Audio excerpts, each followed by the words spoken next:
The dead are always with us. We see them in the spaces.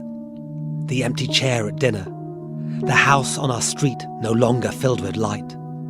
The cold space in bed. The hand no longer held.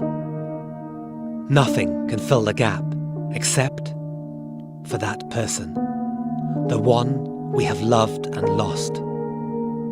If they could come back. Then I said to her, look, I don't quite know what happened, and it was all a bit weird when she just left. And the psychic said to me, well, why don't we ask her? Why don't we ask her why she left? Some people were talking about poltergeist activity witnessed in front of 9 people at funerals and wakes, people that were medical doctors and psychiatric nurses. And so they've been around death a hell of a lot, and then they had these experiences that made them think, whoa. If you want to put something specific on it, it was almost like Mum was trying to get my attention. But the more I think about it, the more crazy that sounds. Do ghosts exist? If not, why do we see them? This is Haunted. Each episode will explore real people's ghost stories. Not just what happened, but why. The only way I can describe it is if you've watched the film Ghost, when Patrick Swayze's going up and you see that light, that's what it's like. That's the only way I can describe it. And I thought, wow, that's him. It has to be him. Episode 4. Death is not the end.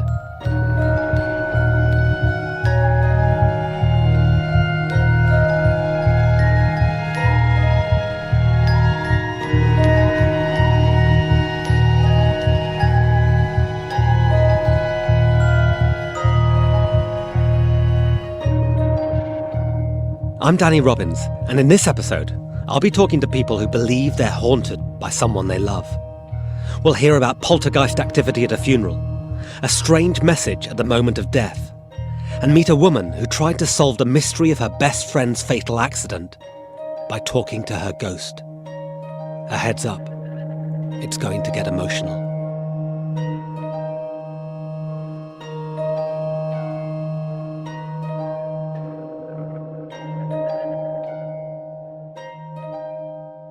Is your phone off? It is, it's Okay, off. great. I've got my watch off, we've got everything off. This is Neil, a friend of mine. When he heard I was looking for ghost stories, he sent me a Facebook message saying he'd had an experience he wanted to share. He didn't use the word ghost because that felt weird. He said it was difficult to talk about. His exact words were, "I can't believe I'm sending you this." It's November 2013. Neil's mother was in hospital with multiple sclerosis, and he'd just got home from visiting her.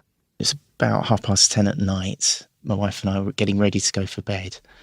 And simultaneously, somewhere in the house, there was this almighty crash. And at the same time, my phone was ringing. For a moment, we were in shock because you don't know which one to go for first. So my wife went off to see what had happened, and I answered the phone, and it was the hospital, and it was the ward sister of the intensive care unit to say, Neil, I'm sorry to have to tell you this, but I think your mother might be passing away. In fact, she may very well have just passed away. And I was in shock from this because of this almighty crash that had happened. I mean, who knows how to respond to that kind of phone call anyway. I went to find my wife to tell her, and in the kitchen, what had happened was that a shelf had come off the wall, a shelf that I had put up about 3 months previously. So like an IKEA metal kitchen shelf with loads of pots and pans on.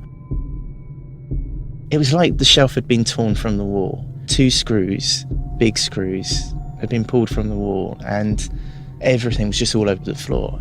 What sticks in my head was just these 2 big gaping brick holes. But essentially there was just this large crash that happened at exactly the same time as my mum dying. I didn't link the two at the time. It was the next day. My wife actually said, isn't that uncanny that that would happen at the same time? And it was. It felt as if you want to put something specific on it, it was almost like Mum was trying to get my attention.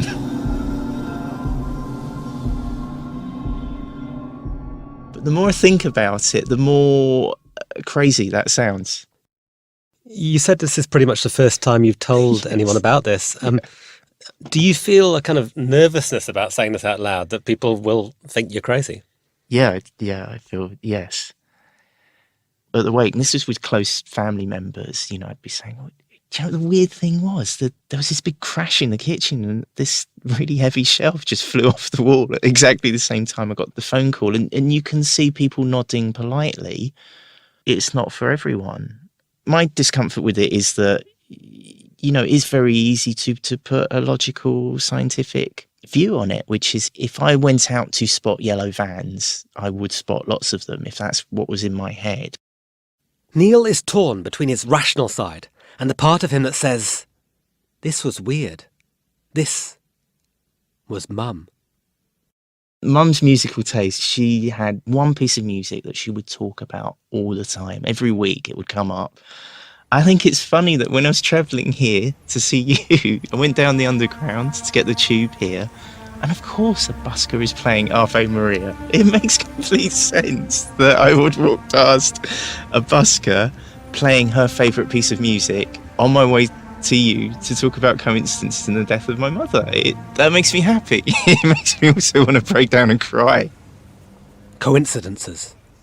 They pepper our lives like stars across the night sky. And just as generations of people have tried to impose order on the stars, seeing bears, belts and big dippers, we find it hard to believe coincidences are just the white noise of a random universe.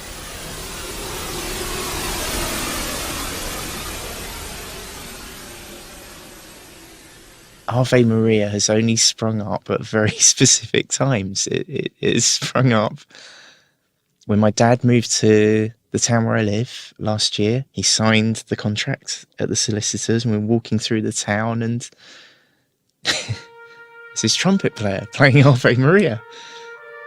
That felt like her. I don't know. So I'm cracking up again. It felt like her endorsing it or letting me know. I can't do this. I can't say it. These tears were of joy. It was an uncanny time for a busker to be playing Ave Maria on the trumpet. As humans, we crave one thing more than any other. Patterns. Our brains search for them non-stop. Shapes in the clouds, the face of Jesus on a slice of toast, figures in the shadows.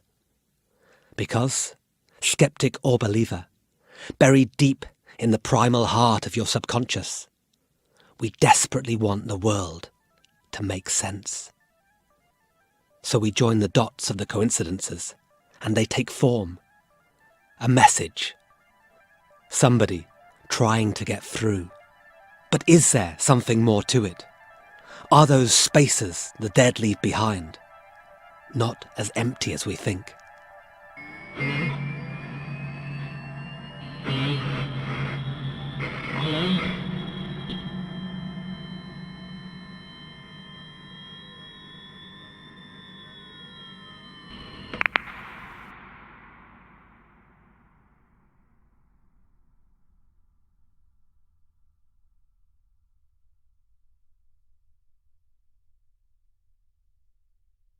I read about a young academic called Dr. Cal Cooper, a psychologist doing research into the paranormal experiences of bereaved people. I met him at the University of Northampton, an hour or so from London. Based on your studies, how common is this? The latest studies have shown between 50 to 60%. The most recent report I got from this gentleman in palliative care, he said around 50 to 90%. Hold on, these are huge numbers. So normally when we think of the amount of people who've seen ghosts, I mean, like out of a sample of our friends perhaps, the amount of people who will own up to having seen a ghost is tiny, a handful maybe. But you're talking about 60% or even 90% of people have experienced a loved one coming back to them. Yep, it's extremely common. It's less common to not have these experiences. So they come hand in hand. They're a perfectly natural byproduct of the bereavement process. And as you say, some of that could be that expectation that someone should be there in the home, and maybe that contributes to some of the smaller experiences people have. But then when we get through to full-blown apparitions and movements of objects and multiple witnesses, that's when it becomes more interesting. People find these extremely helpful. Maybe that's why they're so common as well. The brain just needs to have these experiences. Whether you actually want to have them or not consciously is besides the point. If you're going to have them, you're going to have them. In most surveys, in both the US and the UK, 20 to 30% of people say they've seen a ghost. But if Cal is right, this is a massive underestimate. Every day, all around us, there are people living with ghosts. Cal's agreed to put me in touch with one of the people who took part in his study. Someone who's convinced her husband has made contact after death. Not just once, but regularly. Julie. Her story really stuck with Cal. I think it was the poltergeist at the funeral, but more on that in a minute. There he is, dancing around to Shaking Stevens. And you'll see he involves me and his mother, or tries to involve his mother. Julie's a nurse who lives in Bristol in the west of England. And I've got to say up front, she's lovely. She's got a dog who nuzzles at her feet, and the room is full of pictures of her and Steve. She met him on the dance floor of her local nightclub. He asked me to dance and we got up and we talked for the entire 3 hours. Just talked and talked and talked, but he was too shy to ask me out. So guess who had to do it? And the rest is history. We were married 29 years and 4 days. She lost him in 2012 to a brain tumour. When we were told that there was no more options of treatment, we talked about the funeral, we talked about his wishes, his needs, what he wanted. I said to Steve, I said, look, neither of us knows what's going to happen to us when we die. If you do find that there is a thing called you are upstairs and you're able to communicate with us, I said to him, I will look out for you. And he said, yeah. He said, if I can get hold of you, he said, I will.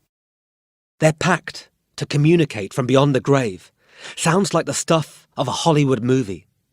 And yet for Julie, Steve has kept the deal in the most normal, touching Steve way. The television was his domain.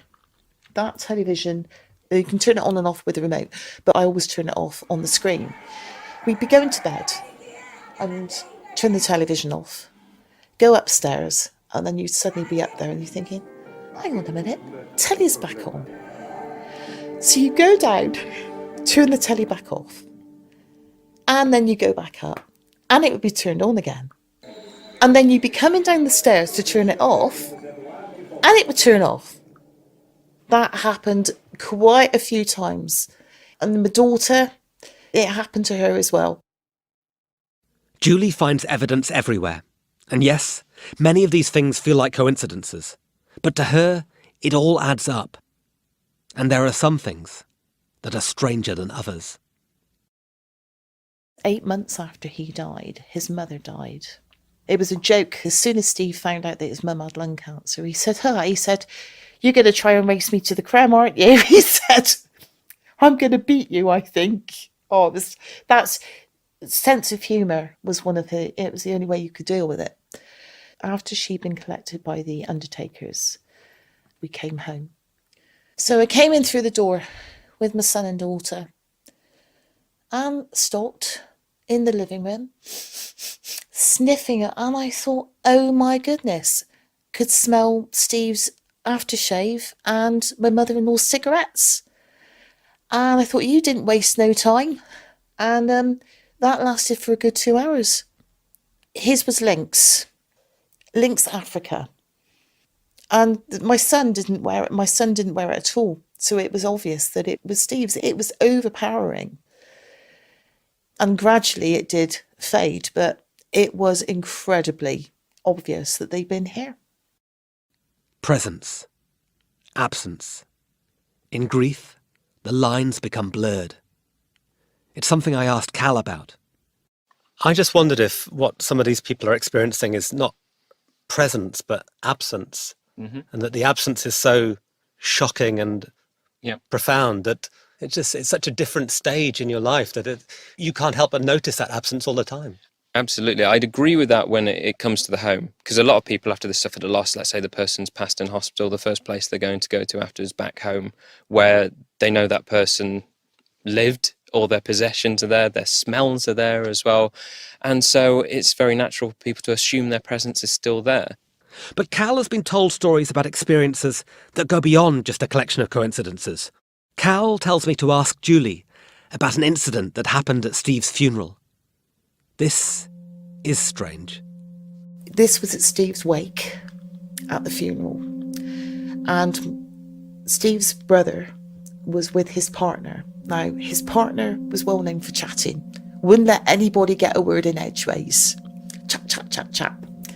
And Steve used to find her quite, he said, will you shut up, Linda? Love her to bits, but she's a chatterbox, like I can be. Andrew put Linda's drink down in the centre of the table and his. Linda's drink slid to the end of the table and then knocked over. But the table was dry. The table was not on a slant. Andrew's drink did not slide. It was only Linda's. And it shut her up. It was her drink. It wasn't Andrew's drink. It was her drink. And that is the kind of thing that Steve would have done, is to say, will you shut up? They'll say, Julie, you'll never guess what's just happened. And it was Linda's drink that was affected. And I said, that's him. That's him. That was his sense of humour. That was him. I've had so many conversations over the years about whether ghosts exist. It's binary. Believers believe, skeptics debunk. Clearly, Julie believes, and if you're a skeptic, you're probably mentally unpicking her story right now. But please, don't. Because the one thing that shines through all of this is how much happiness Steve still brings to her. The idea that he's come back, that he's kept to their pact, is a source of daily joy. It feels so comforting. I don't feel scared. And I don't feel, it doesn't frighten me. It just makes me feel that wonderful presence. It makes me think that perhaps we've been asking the wrong question.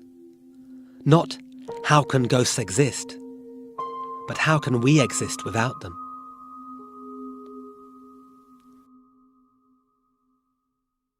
Perhaps we owe our very concept of ghosts to grief. In Britain, the ghost story really becomes a thing after the English Civil War. In the US, the same happens after the American Civil War. People saw the ghosts of soldiers, their fathers, sons and brothers, reenacting phantom battles. In modern times, the two big booms in ghost belief come after the two world wars. The grief and loss of World War I was insupportable, as you can imagine, for most people. This is Roger Clark. He wrote a great book called A Natural History of Ghosts. And he had some interesting things to say about the link between ghosts and how we deal with death. So many people died in such horrific numbers under such terrible conditions that no one could quite process this information. And people started going back to seance rooms in a way they hadn't done for a decade. So were ghosts a way of coping? Yes, clearly it was comforting. It's interesting that religion couldn't cope with it. You would have thought that they would go to church, they would talk to their vicar or their priest, but it didn't seem to be enough. This was a new kind of warfare. This was industrial destruction. And somehow the old structures of religion that people had grown up with could not support it, could not support their grief. And they had to find other ways of dealing with it. So sometimes we need ghosts. We do. You could say we do. Whether you believe ghosts are real or the figments of our minds, they come from the cold, dark realm of death to help us understand, to tell us there is hope. Coming up, a woman tries to solve the mystery of her friend's death, because if the person you miss is still out there, why not try to speak to them? Even if you say that it was a whole lot of nonsense and whatever the psychic was saying, she completely made it up, it just seemed to fill that gap, because you'll always wonder otherwise, why would she leave? I mean, what was she trying to do?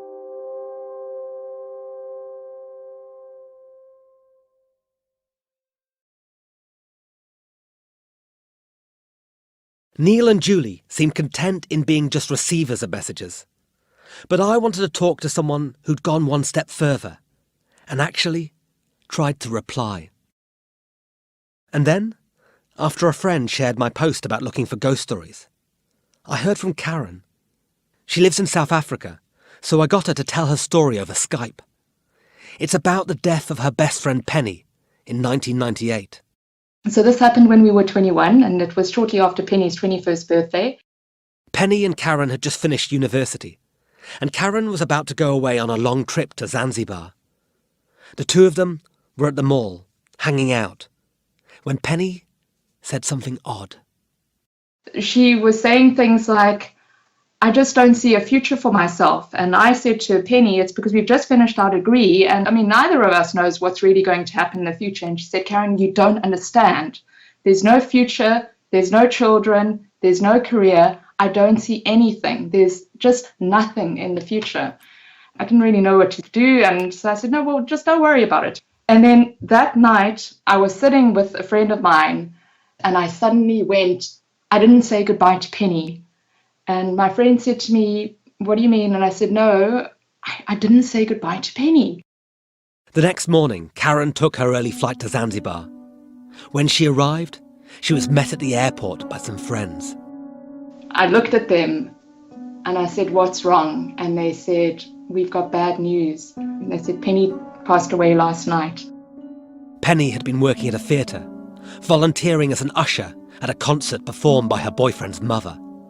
And they said that Penny was in mid-conversation with her boyfriend's mother, and they were busy chatting, and the next minute Penny just said, I've got to go. And the mum said, well, what do you mean you've got to go? And she said, I've got to go. And she walked out and got in her car. And, subsequent to that, what we found out was that she was heading towards home, and on a blind corner was a street sweeping truck, and she went straight into the back of it and died instantly. Nobody could understand why she left, because it was just, it was completely irrational or, unexplainable. The news hit Karen hard.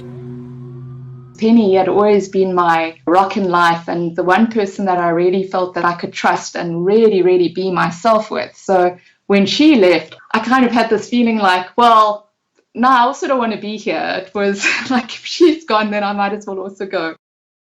The years went by. Karen moved on and married, but was never able to shed the nagging feeling of unfinished business. The mystery of why Penny had rushed out of the concert and raced to her death. The sense that her friend had had a premonition of her end. Karen had lost her brother too, and one day, on the spur of the moment, she decided to speak to a psychic to see if she could contact him. But somebody else was trying to get through. She said to me, is there anybody else? Because I can sense a younger female person. And I said, oh, well, there was my friend Penny, but she died quite a few years ago. And she said to me, well, she's presenting like she's had damage to her face, what happened? And I said, no, she was in this car accident, and it must have been the impact of when she hit the steering wheel. And then I said to her, look, I don't know, I don't quite know what happened, and it was all a bit weird when she just left. And the psychic said to me, why don't we ask Penny why she left the concert? And I said, can we do that? And she said, sure, of course. So she asked Penny, and Penny said to her that she was standing talking to her boyfriend's mother, and she suddenly had this sensation that she hadn't turned off the iron, and that potentially that she was going to burn the house down. She didn't think any further. She just went, okay, it's interval. If I drive home, I can kind of make it, or if I'm a little bit late, it's not a problem. So she got in her car and she drove really quickly, and that's when she had the impact. It's almost tragic, the mundanity of Penny's reply. For Karen to finally make sense of her death, but for it to be so senseless. But perhaps It's in these mundanities that belief lies. Ghosts who smell of Lynx deodorant, spill the drinks of relatives they didn't like, ruin their son's DIY to get his attention, or return in spirit form to explain they thought they left the iron on. The problem for many skeptics is that ghosts seem so far removed from life, so fantastical. But here are ghosts who behave just like the people we lost. Join the coincidences, make a star map, and they take the shape of a person who fills that empty space. I don't feel threatened by asking what if there is a way for the energy is transferred between humans on a plane and in a manner and for a purpose that we're not even aware of. What is the harm in asking that question? I then raced back to the hospital and I saw her. So I'm going to lose it. It's good. So just letting it out. When, oh, sorry, hang on a second, I need to blow my nose. I think of a way of saying this that isn't going to completely crack me up. Her body was ravaged with MS, so that her hand was like a claw. Her whole body was kind of screwed up in this kind of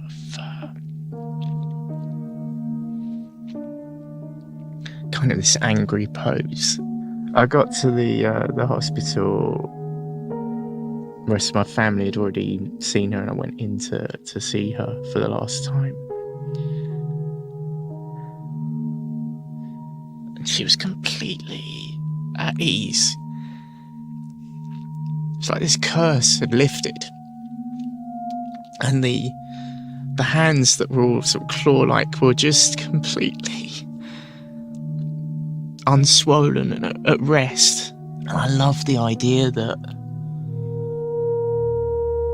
somehow this energy would leave her. The idea that humans might somehow be able to transfer energy to each other, that makes me happy.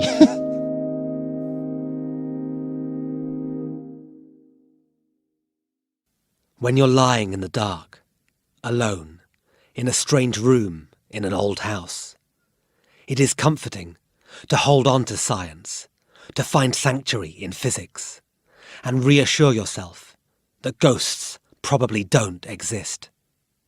But when you have just lost a person you loved, when you are that kind of alone in the dark, it is comforting to know that they might.